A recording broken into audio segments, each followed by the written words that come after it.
बताओ अरे तोहरा के माई कैसे कही जब माई होके तू बेटा के सब बेटा के उजरबुए माई।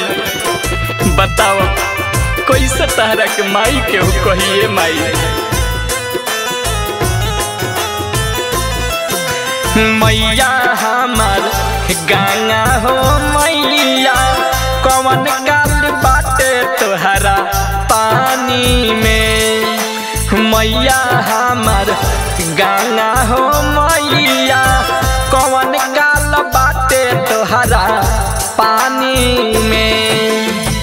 त्राही मामा भइल बाबे बिहार में छोले बायाधारी जिंदगानी में।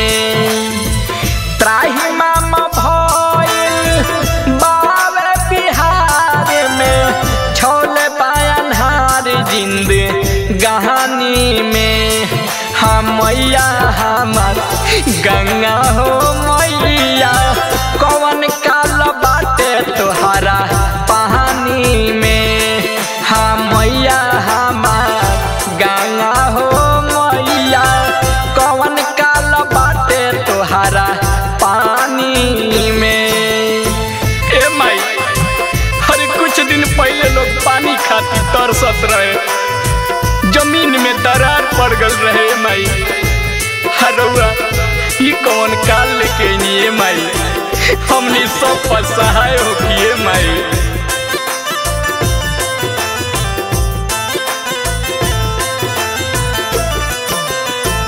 कुछ दिन पहले लोगवा बारिश खाती तरह से मिले नया राम कहीं इतना पानी बरसे। ये माई कुछ दिन पहले लोगवा बारिश खातिर तरह से मिले नया राम कहीं इतना पानी बरसे। कहाँ लोग जाई सोचे माई पढ़ल बा सभे परेशानी में। हम मैया हमार गंगा हो मैया कौन काल बाटे तोहरा पानी में। तो मैया हमार गंगा हो मैया कौन काल बाटे तोहरा पानी में। ए माई का तहरा दया नहीं खिलावत बताई है गाय बछड़ा सब रोता, बाबू लोग रोता, कतना माई लोग रोता। ये माई एगो माई होके सब माई लोग के दर्द के बुझे माई।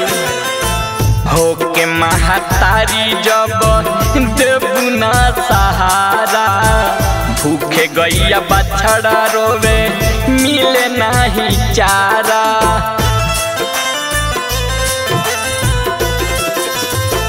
होके महतारी जब देबुना सहारा भूखे गैया बछड़ा रोवे मिले नहीं चारा। मन बा मलिन हो भइल बा बिलीन हो गाँव के गाँव हानि में। तो मैया हमार गंगा हो मैया कौन काल बाटे तोहरा पानी में। हम मैया हमार गंगा हो मैया कौन काल बाटे तोहरा पानी में। ए माई अगर कोनो गलती भइल बा तो माइये नु हो माफ कर दे माई। माफ को के अपन रौद्र रूप के शांत कलये माई।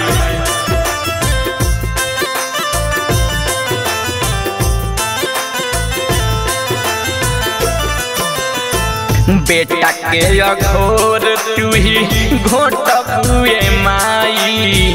राजा वासुबास कहे तोहरा से गाई। हे माई बेटा बेटा के अघोर तू ही घोट बुए माई राजवा सुबास कहे तोहरा से गाई गौआ के गौआ डूबे के लिनौआ झलके दर्द आदित्य के कहानी में मैया हमर गाना हो मैया कौन काल बाटे तोहरा पानी में मैया हमार गाना हो मैया कौन